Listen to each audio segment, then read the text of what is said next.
Reka rero nanone kuri inshuro nongere mbasuhuze mbaha ikaze mu mwese tubana hano kuri News Lab TV. Reka mbifurize kugira ibyiza byose bitangwa n'ikiganza cy'Uwiteka. Tunihuta cyane twinjira muri iki kiganiro cyangwa se muri iyi nkuru yi topic, ngira ngo mbabwire mbahunzi yobera mbasobanurire cyangwa se mbamenyeshe mu buryo bwuzuye icyo bivuze. Urupfu rwa Lieutenant Willy Ngoma niyo nkuru imaze iminsi ivugwa cyane hirya no hino ku mbuga nkoranyambaga. Niyo nkuru imaze iminsi bica bigacika mu karere k'ibiyaga Bigari. Ni inkuru byatangajwe kenshi ko ari inkuru mu by'ukuri yatunguye M23, ariko kandi ikaba inkuru itarigeze utuma M23 icika intege ku mirongo y'urugamba, dore ko amatangazo agiye atandukanye uyu mutwe ugenda ushyira hanze agaragaza ko ugihagaze bwuma kandi ko ugomba guharanira mu by'ukuri kugera ku ntego yo kubohora abaturage babujijwe amahwemo n'amahoro mu burasirazuba bw'igihugu cya Repubulika Demokarasi ya Kongo. Ni urupfu rero rwatangajwe ndetse ruza ruca igikuba, bivugwa mu gihe cy'agahenge, mu minsi y'agahenge. Bivugwa ko ubundi agahenge kasabwe na Perezida wa Angola Joao Lourenço kagombaga gutangira ku gicamunsi cyo ku itariki 18 Gashyantare 2026, karenzwe rero na guverinoma Kinshasa, ariko noneho ishyano rya Gashyantare rwa muri Gashyantare n'ubundi Angola nayo ivugwa nk'igihugu cyohereje ingabo mu burasirazuba bwa Kongo, ndetse ku itariki yari yatangarijweho agahenge. Icyo nshaka ko tugarukaho si ibyizo ngabo za Angola cyangwa se ubufasha cyangwa se support Angola yahaye igisirikare cya Kongo, kuko nayo iguhura n'uruva gusenya, kuko hari abasirikare bakomeye bamaze kugwa ku mirongo y'urugamba muri Kivu y'Amajyepfo by'umwihariko mu Minembwe, bagiye baraswa bagiye guhemukira abaturage bo muri biriya bice. Icyo ngiye ngo tugarukeho ni urupfu rwa Willy Ngoma, nicyo rusobanuye ku ruhande rwa guverinoma Kinshasa, nyuma yuko mu by'ukuri bimaze kuba confirmed ko Willy Ngoma yishwe n'ibitero bya drone z'igisirikare cya Kongo hariya mu Rubaya ahari mu teritwari ya Masisi, akaba ari muri Kivu y'Amajyaruguru. Ni munyemere rero mbabwire ko kuri ubu urupfu rwa Lieutenant Willy Ngoma hari uko abasesenguzi bari kurubana, hari icyo bari kuruvugaho, abakurikiranira hafi byo mu burasirazuba bwa Kongo, ibya Karere muri rusange, bari kutubwira ikintu gikomeye cyane kuri ngingo. Senateri Evode ndaje mbabwire icyo yaruvuzeho, ariko mbanze mbibutse ko iri tavuze umwe, umugani w'umunyarwanda avuga ati iri tavuze umwe, no kwa ngo impuguke cyangwa se abahanga mu kintu runaka iyo bahurije ku ngingo runaka usanga kenshi mu by'ukuri ariko kuri kuba aguhari. Reka babwire mbibutse ntangire mbibutse byatangajwe na General Sejusa. Uyu ni umwe mu basirikare mu by'ukuri bakomeye cyane mu gisirikare cya Uganda UPDF. Ni General retired General David Sejusa Tinyefuza. Nyuma yuko Willy Ngoma yishwe tariki 24, Sejusa yaje abivugaho tariki 26. Sejusa yaje avuga ko mu by'ukuri agaragaza ko ngo igikorwa Repubulika Demokarasi ya Kongo yakoze cyo kwica Lieutenant Willy Ngoma wa AFC M23 kigize kwica mu buryo bukomeye amategeko y'intambara. Icyo gihe Sejusa yabitangaje Willy Ngoma yarishwe nko kuwa kabiri, Sejusa abivuga ari ku munsi wo kuwa kane. Ku gitero cyabaye mu gihe ku itariki 18 Gashyantare Kinshasa na AFC M23 bakabaye bari batangiye kubahiriza agahenge kifujwe na Perezida Lourenço, dore ko nawe ariko nta kigenda cye, kuko nicyo gihe yohereje ingabo mu burasirazuba bwa Kongo ngo zifashe igisirikare cya Kongo kurwanya umutwe wa M23. AFC M23 rero ikaba imaze igishinja leta ya Kinshasa n'ubundi kubikomeje kwica amasezerano yo gutanga agahenge bagiye bumvikanaho mu bihe bitandukanye, ari nayo impande zombi zagiye zigeraho mu biganiro bya Doha bizihuza. General Sejusa rero abinyujije ku rubuga rwa X mu minsi ishize yasobanuye ko bitemewe kwica cyangwa se gufata mpiri abasirikare bo muhanganye mu gihe cy'agahenge. Nukuvuga ngo mu gihe cy'agahenge, mu gihe itariki yo kubahiriza ako gahenge igeze, ntago hakwiye gutangazwa inkuru y'urupfu rw'umwe mu basirikare babo muhanganye, cyangwa se kuba warasa wakwa advancinga kuri mugenzi wawe muhanganye, kuri aduyi wawe, mu gihe mumaze iminsi ku meza y'ibiganiro ndetse mwaranzuye ko mugomba guhana agahenge. Sejusa rero akavuga ati kurenga ku gahenge noneho ukica umwe mu muhanganye ni icyaha gikomeye, uba warenze ku mategeko y'intambara. Ati amategeko y'intambara abuza mu buryo bweruye ibikorwa by'ubugizi bwa nabi mu gihe cy'agahenge. Ibyo birimo kwica, kugaba ibitero cyangwa se gufata abasirikare b'umwanzi. Aya mategeko anagena kandi ko mu by'ukuri kutaryarjana ari inkingi ya mwamba y'agahenge. Kutaryana rero muri icyo gihe cy'agahenge nta n'uruhande na rumwe rusabwa cyangwa se rutegetswe kwigarurira kandi gace mu bihe bigiye bitandukanye. Kandi nyamara muri aka gahenge niho twumvise mu bice ngo nka Ruke, ibice nka Murema n'ibindi bitandukanye byagiye bifatwa, ibice nka Kasenyi byagiye bifatwa n'abarwanyi ba M23. Nibwo twumvise nyine urupfu rwa Willy Ngoma n'abandi bayobozi n'abandi ofisiye muri M23 n'abandi basirikare bato bivuga ko ngo bishwe, ariko ni nabwo twabonye urupfu rw'umwe mu bajenerali bo mu gisirikare cya Kongo FARDC wiciye hariya y'Urubaya ubwo M23 yageragezaga kwirwanaho cyangwa se ubwo yageragezaga kwitura inabi guverinoma Kinshasa yari bakoreye. Urugamba na n'ubu rurakomeje mu bice bya Masisi ndetse na Warikare ahitwa Kibati, urugamba rurakomeje. Ubwo ari kitwa gahenge cyo kirasa nkaho kitakiri inkuru.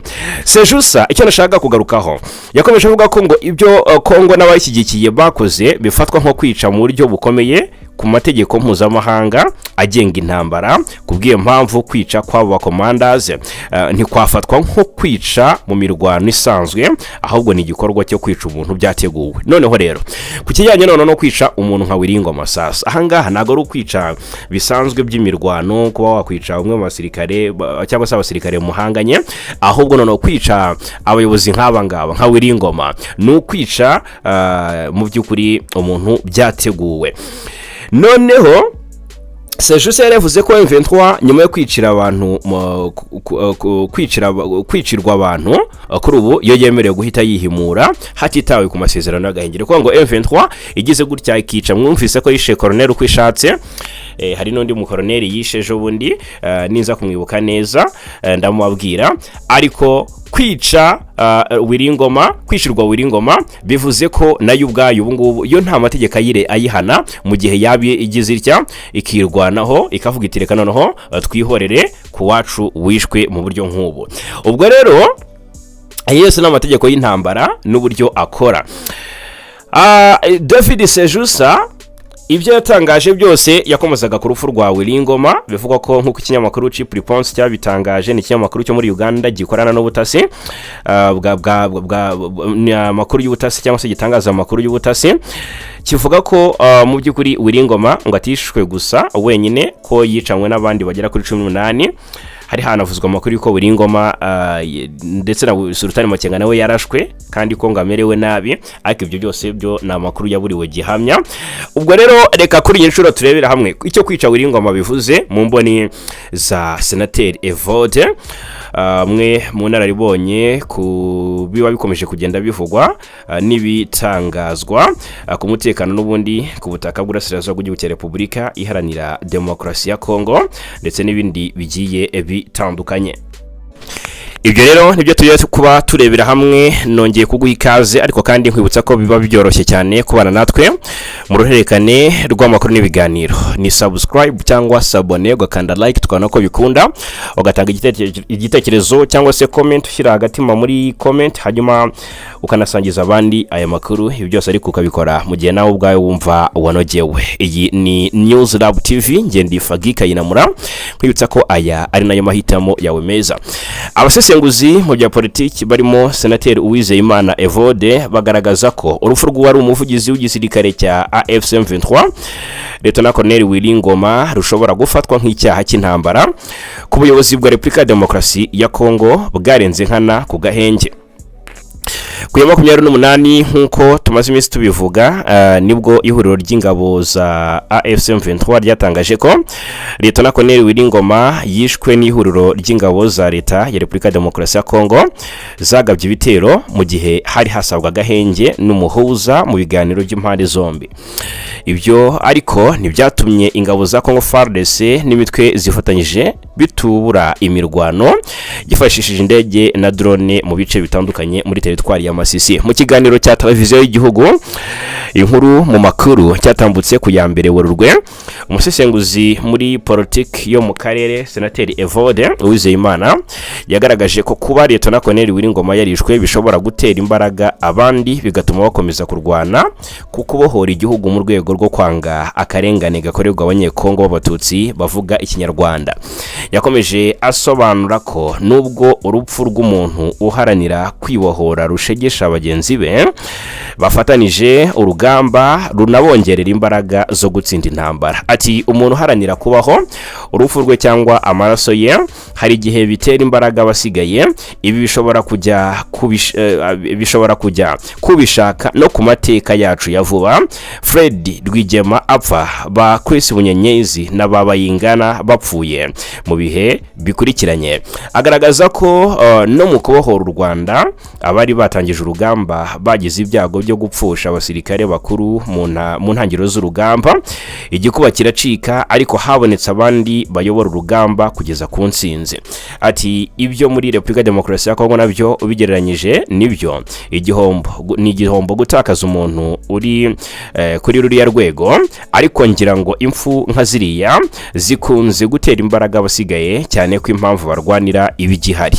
Yakomeje agira ati niba Willy Ngoma asize umwana nubwo yaba ari uw'imyaka 5 n'ubundi ya mpamvu yatumye sapfa azayikurana azakura iri mu mutwe we n'ubundi azasubirayo. Nyuma y'urupfu rwa Willy Ngoma, abanyekongo bashyigikiye ubutegetsi bishimye ko yishwe mu gihe ihuriro ry'ingabo za FARDC nazo zabigaragaje nk'insinzi ikomeye y'urugamba. Senateri Uwizeyimana Evode yasobanuye ko ukwishimira urupfu rwa Willy Ngoma ku ruhande ruhanganye na AFC/M23 ntacyo bivuze kuko hashobora kuzaboneka abandi nkawe benshi cyangwa se bamurusha ubukana.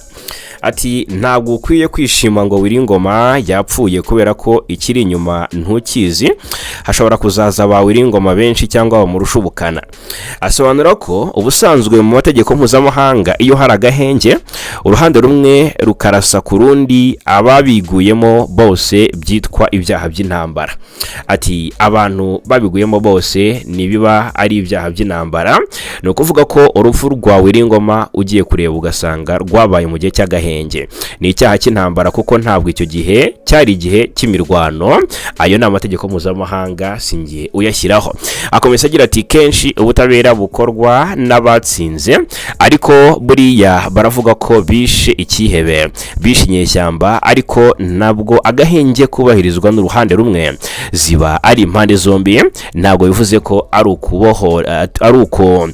ukubohera uruhande rumwe amaboko inyuma ngo urundi ruze rurase. Yagaragaje ko mu gihe Kongo yirengagije nkana agahenge umuhuza kicecekera, AFC/M23 nayo ifite uburenganzira bwo kwirwanaho. Umusesenguzi Mugabo John yagaragaje ko hari ibintu bita ubwiru bw'urugamba kandi ko byagiye bigaragara ko iyo hapfuye abantu bakomeye AFC/M23 ikora ishoboka byose ikigarurira ibice bitandukanye. Yasobanuye ko urupfu rwa Lt. Willy Ngoma rwabayeho mu gihe hari agahenge, bisobanuye ko rero habayeho kurenga ku mategeko y'agahenge kari kasabwe nubwo atari ku nshuro ya mbere Kongo yaba yishe nkana ako gahenge. Ati urwo rupfu ruha AFC/M23 kuba yagira ikikora kuko inzira zose zatangaga icyizere cy'uko abo iri gukorana nabo bafite ubushake cyamaze kuvaho. Icyizere cyamaze kuvaho hagati y'abahangana ariko n'amategeko mpuzamahanga bayishe. Hanyuma kandi yerekanye ko urwo rupfu hari icyo rwubakiye AFC/M23 ku ruhando mpuzamahanga cyo kwerekana ko abo bagomba gufatanya ngo bagere ku mahoro batayashaka. Lt. Willy Ngoma yamenyekanye nk'umuvugizi wa M23 ubwo uyu mutwe wasubukuraga urugamba mu Gushyingo umwaka wa 2021 nyuma yaho ibiganiro by'abahuza abawuhagarariye na leta ya Kinshasa bidatanze umusaruro. Ni mu gihe Lt. Willy Ngoma yari muri inshingano yumvikanishije impamvu we na bagenzi be bongeye gufata intwaro zirimo kuba abanyekongo bavuga ikinyarwanda cyane cyane abo mu bwoko bw'abatutsi bari bakomeje kwicwa mu gihe abandi bahize ishyanga. Icuro nyinshi AFC/M23 yabaga yafashe ibice by'ingenzi muri Burasirazuba bwa Repubulika Demokarasi ya Kongo nk'umujyi w'ingenzi wa Ngoma na Uvira. Lt. Willy Ngoma yabaga ari mu ofisiye bakuru ba mbere bahagiraga bagahumuriza abaturage. Ndagira ngo rero mu byumve neza ko ibyo guverinoma Kinshasa yakoze ahangaha ari ukurenga ku masezerano y'agahenge kemeranyijweho hagati y'impande zombi mu biganiro bigiye bitandukanye. Hanyuma ikindi twagarukaho ni ibyatangajwe na ambasaderi bakuramutsa wareze Roniko waretse Roniko umutekano muke muri Republika Demokarasi ya Kongo uturuka imbere muri yo. No kuvuga ngo ibibera muri Burasirazuba bwa Kongo byose biterwa na guverinoma ya Kongo. Na ambasaderi w'u Rwanda mu Busuwisi no mu mashami y'umuryango w'abibumbye ari Geneve urujeni bakuramutsa yagaragaje ko umutekano muke muri Republika Demokarasi ya Kongo watewe n'ibibazo birimo iby'imiyoborere biri muri iki gihugu cy'Abanyekongo. Mu kiganiro cy'akanama Karoni gashinzwe uburenganzira bw'ikiremwa muntu kubibera mu karere k'ibiyaga bigari, ambasaderi urujeni bakuramutsa yibukije amahanga ko muri Kongo hari imitwe yitwaje intwari irenga 160 yiganje muri Burasirazuba. Ati muri Burasirazuba bwa Kongo ikibazo cy'umutekano muke kimaze imyaka irenga 30 n'uyu munsi imitwe irenga 160 ikomeje gukorerayo cyane cyane mu ntara zo muri Burasirazuba. Ikibazo gifite ubwo bukana n'igihe kimaze giterwa n'ibibazo by'imiyoborere n'ibiri mu nzego. Yagaragaje ko umutekano muke utagarukira muri Burasirazuba bwa Kongo kuko wageze mu bindi bice bitandukanye by'iki gihugu birimo no hafi y'umurwa mukuru wa Kinshasa ahakorera imitwe yitwaje intwaro nka Mobondo. Ibi bikaba rero bishimangira ko ibibazo biri mu miyoborere y'inzego z'iki gihugu. Ku mutwe witwaje intwaro wa M23 Rwanda rushinjwa gufasha, ambasaderi bakuramutsa yatangaje ko ugizwe n'Abanyekongo bafashe intwaro kubera ibibazo bibabangamiye birimo ibya politiki n'umutekano, kandi ko leta ya Kinshasa ariyo ifite inshingano yibanze yo kubikemura binyuze mu nzira za politike. Muri Kamena umwaka wa 2025 Rwanda na Kongo byagiranye amasezerano y'amahoro bifashijwemo na Leta Zunze Ubumwe za Amerika ashimangirwa n'andi yasinywe tariki 4 Ukuboza 2025. Leta ya Kongo yemeye gusenya umutwe wa FDLR umutwe w'iterabwoba FDLR, ariko kugeza ubu guverinoma Kinshasa iracyawuha ubufasha binyuranyije n'imyanzuro y'akanama Karoni gashinzwe umutekano yanawinjije mu gisirikare cyayo nk'uko ambasaderi bakuramutsa yabishimangiye. Ambasaderi bakuramutsa kandi yatangaje ko uyu mutwe washinzwe n'ingabo zatsinzwe ex-FARC n'interahamwe zagize uruhare rukomeye muri jenoside yakorewe abatutsi mu mwaka w'1994 uri mu biteza umutekano muke mu karere. Yibutsa leta ya Kinshasa ko igomba kubusenya nk'uko amasezerano y'amahoro abiteganya. Yagaragaje ko hakenewe ubusesenguzi bwimbitse ku mpamvu zizi ikibazo cy'umutekano mu karere k'ibiyaga bigari kugira ngo hamenyekane inshingano buri gihugu gifite mu kugikemura. Ubwo rero kandi ni mu gihe u Rwanda barimo abayobozi mu ngabo z'u Rwanda RDF bafatiwe ibihano na Leta Zunze Ubumwe za Amerika. Republika Demokarasi ya Kongo ikaza igaragaza uburyo yishimiye ko ibyo bihano bifatirwa ingabo cyangwa se bamwe mu bayobozi bo mu ngabo z'u Rwanda. Umuvugizi wa guverinoma y'u Rwanda AMAKURU yagize icyo abivugaho atangaza ko ibihano Leta Zunze Ubumwe za Amerika zafatiye ingabo z'u Rwanda RDF bitahagarika intambara yo muri Burasirazuba bwa Republika Demokarasi ya Kongo. Kuva mu itangazo ry'ibihano ryasohoka ku mugoroba ku munsi w'ejo kuwa kabiri z'ukwa tariki 2 Werurwe 2026, abayobozi bo muri guverinoma ya Kongo bari kwica icyara bashima Amerika ko yasubije icyifuzo bamaze imyaka myinshi bafite. Minisitiri w'ububanyi n'amahanga wa Kongo Therese Kayikwamba Wagner yaje atangaza ko icyemezo cya Amerika cyagaragaje ko nta muntu ugomba guhora arenga ku masezerano yongeraho ko mu by'ukuri abayobozi bo muri Kongo bahagaze bashikamye. AMAKURU yaje asubiza Kayikwamba Wagner avuga ko ibinyoma n'intambara zose leta ya Kongo ikomeje gushyira mu icengezamatwara ukuri kugaragaza ko ariyo ya mbere ifasha umutwe w'iterabwoba FDLR ubangamiye umutekano w'u Rwanda kuzagumaho. Ati leta ya Kongo iracyari nimero ya mbere mu gufasha FDLR ibikomeza kubangamira umutekano w'u Rwanda. Ibinyoma byose n'umutungo mutungo washyirwa mu icengezamatwara hagamijwe guhisha ubufasha leta ya Kongo iha FDLR ntibizakuraho iki kibazo. Yashimangiye ko ibihano Amerika yafatiye RDF na bamwe mu bayobozi bayo bibogamye kandi ko bizatuma leta ya Kongo ikomeza kwifashisha imbaraga z'igisirikare, ibyo bikazanyageza intambara n'ubugizi bwa nabi, ubuzima nabwo bukahatikirira. Yagize ati ikibabaje nuko ibihano bibogamye bisunikira gusa leta ya Kongo mu kwizirika ku gushaka igisubizo cya gisirikare. Ingaruka nibyo tubona ubu, gukururuka kw'intambara, kwiyongera k'ubugizi bwa nabi, gupfusha ubusa amahirwe, igikomeye kikaba kubura ubuzima. Leta ya Kongo na Amerika bishinja u Rwanda gufasha AFC M23, gusa amakuru yatangaje ko iri huriro ryavutse kugira ngo rirwanye itotezwa rikorerwa abanyekongo rishingiye kuri politiki ya Repubulika ya Demokarasi ya Kongo yo gushyigikira abamunzwe n'ingengabitekerezo ya jenoside. Yorande Makoro yagaragaje ko amagambo menshi yibasira abatutsi arimo ayavuzwe n'uwahoze ari umuvugizi w'ingabo za Kongo FARDC General Major Sylvain Kenge ubwo yari kuri televiziyo y'igihugu RTNC ariyo atera ubugizi bwa nabi bushingiye ku moko bushobora gukwirakwira mu karere kose. Umuvugizi wa guverinoma y'u Rwanda yavuze ko mu gihe abantu bashaka igisubizo cy'ibibazo baba badakwiye kugoreka ukuri cyangwa ngo bakwirengagize, kuko kubikora uko ari byo bituma ibibazo bidakemuka mu buryo burambye. Aya masezerano ya Washington yashyizweho umukono muri Kamena 2025 agashimangirwa mu Kuboza uwo mwaka. Yateganyaga ko leta Kinshasa igomba gusenya umutwe wa FDLR mu buryo bufatika. U Rwanda narwo rugakuraho ingamba z'ubwirinzi rwashyizeho, nubwo raporo y'impuguke z'umuryango w'abibumbye yemeza ko leta ya Kongo yakomeje guha FDLR ubufasha. Na nyuma y'ayo masezerano y'amahoro yasinyiwe i Washington, Amerika ntacyo yabikozeho, nta nicyo ibivugaho.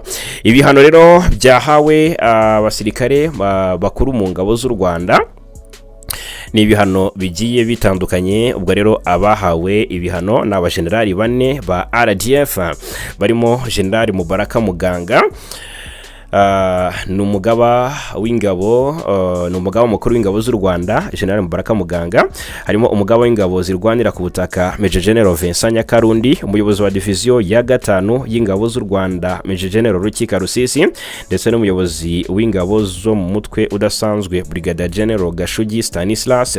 Nguko rero reka mbashimire cyane kubana natwe muri aka kanya 5 kuri 5 hano kuri News Lab TV. Turakomeza kubana.